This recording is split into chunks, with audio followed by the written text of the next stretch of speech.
আসসালামু আলাইকুম রহমতুল্লাহ। অষ্টম শ্রেণীর প্রিয় শিক্ষার্থীরা কেমন আছো? সবাই আশা করি অনেক ভালো আছো। তো আজকে হচ্ছে তোমাদের স্বাস্থ্য সুরক্ষা বিষয়ের 68 নম্বর পেজের যে শখটা আছে, আমার ব্যক্তিগত চর্চা ও অভিজ্ঞতা, এই শখটা হচ্ছে আজকে আমরা পূরণ করব।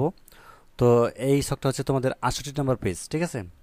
তো এখানে যেটি বলা আছে আমার ব্যক্তিগত চর্চা অভিজ্ঞতা, তো তোমাদেরকে উপরের বিষয়গুলো একটু অবশ্যই পেরে নিতে হবে। যেন গত এক মাসে আমি কী কী পরিস্থিতি মানসিক চাপে বোধ করেছি, পরিকল্পনা অনুযায়ী কৌশল ব্যবহার করে তার ব্যবস্থাপনা করতে পেরেছি, কী কী করেছি, কাজগুলো করতে কেমন লেগেছে, এই কাজগুলো আমাকে ভালো থাকতে কীভাবে সাহায্য করেছে, কোন কোন পরিস্থিতিতে নিজের প্রতি সর্বময় আচরণ পেরেছি, কী কী করেছি, বা অন্যদের সাথে সম্পর্ক উন্নয়ন কোন কোন কাজগুলো সাহায্য করেছে, এবং শিক্ষক বা পরিবারের কাছে কি আমার কোনো সাহায্য দরকার, সেগুলো কি। তো যা হোক, তোমাদের হচ্ছে এই প্রশ্নগুলো রয়েছে এখানে। তো এখানে তোমাদেরকে যেটি করতে হবে যে আহ,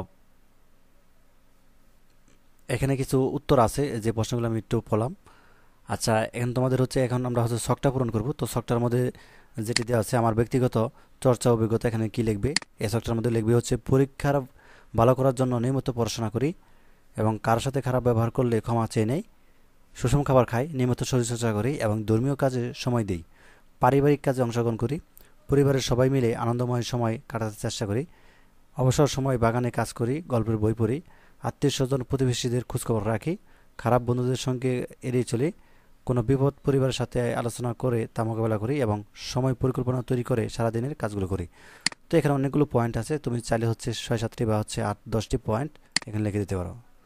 তো এই ছিল আজকের ক্লাস। তো পরবর্তী পর্বে হচ্ছে আমরা অন্য পেজগুলো সমাধান করবো। আর এইগুলো হচ্ছে নিজের মন্তব্য, সহপাঠীর মন্তব্য, অভিভাবকের মন্তব্য, শিক্ষকের মন্তব্য, একই তোমাদের শ্রেণীকক্ষে এটি করে নিতে পারো। তো এগুলো হচ্ছে তেমন একটা বিষয় না। তো পরবর্তী পর্বে হচ্ছে আমরা কৈশোরের কথা আমরা এখান থেকে ইনশাল্লাহ শুরু করব। তো ধন্যবাদ সবাইকে ভিডিও দেখার জন্য। আল্লাহ হাফেজ।